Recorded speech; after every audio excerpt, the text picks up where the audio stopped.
સિહોર શહેરની જૂની ભૂગર્ભ ગટર લાઇનમાં ભ્રષ્ટાચારને લઈને વિપક્ષના નેતા જયરાજસિંહ મોરીએ રીટ દાખલ કરાતા હલચલ મચી ગઈ।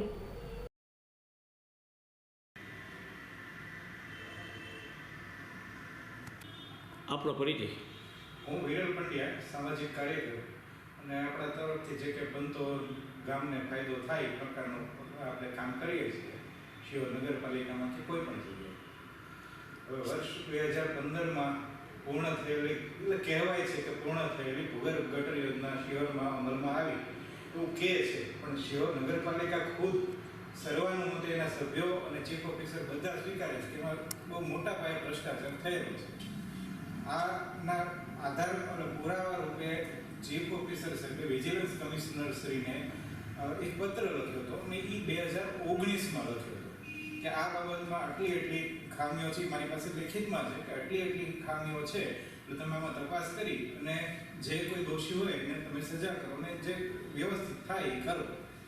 2019માં આ નગરપાલિકાના ચીફ ઓફિસર સાહેબે લખેલો કાગળ વિજિલન્સ કમિશનર શ્રીને, પણ આજ દી સુધી એમાં કોઈ જ કાર્યવાહી થઈ નથી। એટલે મેં ગયા 6 મહિના પહેલાં આરટીએ કરેલી વિજિલન્સ કમિશનર શ્રી ગાંધીનગર પાસેથી કે આ બાબતમાં તમે શું કાર્યવાહી કરી, એટલે એ લોકોનો નિયત સમયમાં જવાબ કોઈ આવે નહીં।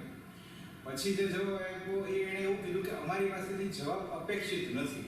હવે અપેક્ષિત નથી એનો કોઈ અર્થ ખરેખર થાય નહીં, એટલે મેં ઉપર અપીલમાં ગયો, ત્યાંથી પણ એનો કોઈ જવાબ ન આવ્યો। એટલે પછી ગાંધીનગર રૂબરૂ આયોગમાં જવું પડ્યું અને ત્યાં જઈ એણે એક કાગળ દીધો અને એમાં એક ખાલી લખાણ એટલું છે કે એ લોકો 2019માં તે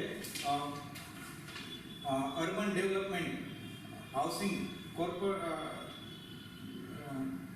ડિપાર્ટમેન્ટને એ ફોરવર્ડ કરી છે અને એણે એવું કીધું છે કે પગલાં લેવા, પણ તોય આજની તારીખ સુધી કે પગલાં લેવા હોય એવું મારે જાણવું નથી અને આજની તારીખે ભ્રષ્ટાચાર એમને ઊભો જ છે।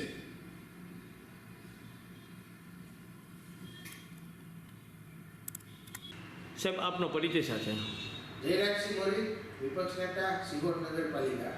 સિહોર નગરપાલિકામાં વર્ષ 2013 થી 15 દરમિયાન ભૂગર્ભ ગટર પ્રોજેક્ટની કામગીરી કરવામાં આવેલ।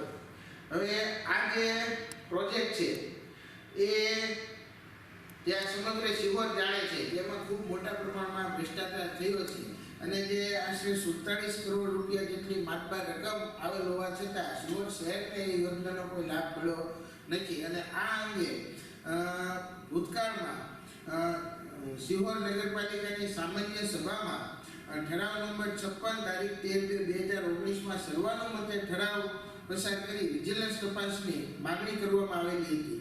અને આ જે માગણી ઠરાવની જે વિગતો હતી એના જે મુદ્દા હતા કે યોજનામાં ડીપીઆર મુજબ કામગીરી થયેલ નથી, મોટાભાગના વિસ્તારોમાં ગટર કુંડીઓ જોવા મળતી નથી, પમ્પિંગ સ્ટેશનો જે છે એ શરૂઆતથી કાર્યરત નથી, કરાર મુજબ એજન્સી દ્વારા 2 વર્ષ સુધી મેન્ટેનન્સ કરવાનું હોય તેમ છતાં કામ પૂરું દર્શાવીને નગરપાલિકાએ મેન્ટેનન્સની જવાબદારી સંભાળી લીધી।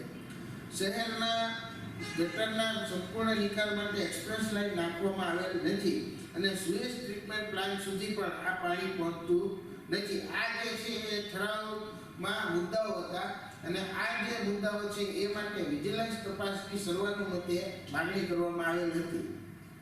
અને એનો મુખ્ય કારણ એ હતું કે ભાઈ યોજનામાં નિષ્ફળ હોવા છતાં પણ ખર્ચની પૂરેપૂરી રકમ એજન્સીને ચૂકવી દેવામાં આવેલ, એટલે આ અંગે કાર્યવાહી કરવા નું સર્વાનુમતે ઠરાવ નક્કી થયેલ અને એ અનુસાર વિજિલન્સ કમિશનરમાં આ કાગળ મોકલી દેવામાં આવેલ। પરંતુ ત્યારબાદ આ કોઈના કોઈ રીતે સરકાર પણ આ કૌભાંડને છાવરવા માંગતી હોય તેમ આને દબાઈ દેવામાં આવેલ અને એમાં કોઈ આગળ કામગીરી કરવામાં ન આવે। ત્યારબાદ અમે વિપક્ષ નેતા તરીકેની જવાબદારી સંભાળ્યા બાદ જે તે સમયના ચીફ ઓફિસર પરાક્રમસિંહ મકવાણાને આ બાબતે યોગ્ય કરવા કાગળ લખેલ અને એમણે જે વિજિલન્સ કમિશનરમાં તારીખ 3/6/2025ના રોજ આ અંગે જે કાંઈ કામગીરી હોય તો એ અંગે જણાવવાની માહિતી માંગેલ, પરંતુ નગરપાલિકામાં આ અંગેની કોઈ માહિતી ઉપલબ્ધ નથી, જે ખૂબ શંકાસ્પદ બાબત છે, મોટી શંકા ઉપજાવે તેવી વાત છે. ત્યારબાદ જાગૃત નાગરિક વિરલભાઈ પંડ્યા દ્વારા અવારનવાર વિવિધ વિભાગોમાં આરટીઆઈ દ્વારા રજૂઆતો કરવામાં આવે. શરૂઆતમાં ખૂબ એમને ગોળ ગોળ જવાબો આપ્યા બાદ અને એમને મક્કમતાથી એમના પ્રયત્નો શરૂ રાખ્યા બાદ અંતે એમને જે જવાબ આપવામાં આવ્યો વિજિલન્સ કમિશનર દ્વારા કે અમને તારીખ 7/9/2019 નો કમ્પ્લેન્ટ ડેટમાં શિહોર નગરપાલિકા ભૂગર્ભ પ્રોજેક્ટ અંતર્ગત નગરપાલિકામાં ઠરાવ અંગે તપાસ થવા બાબત કાગળ મળેલ, પરંતુ એમણે એવું દર્શાવ્યું છે કે તારીખ 15/10/2019 ના રોજ અર્બન ડેવલપમેન્ટ અને હાઉસિંગ ડિપાર્ટમેન્ટમાં એમણે આ બાબતે યોગ્ય કાર્યવાહી કરવા સૂચના આપી દીધેલ છે.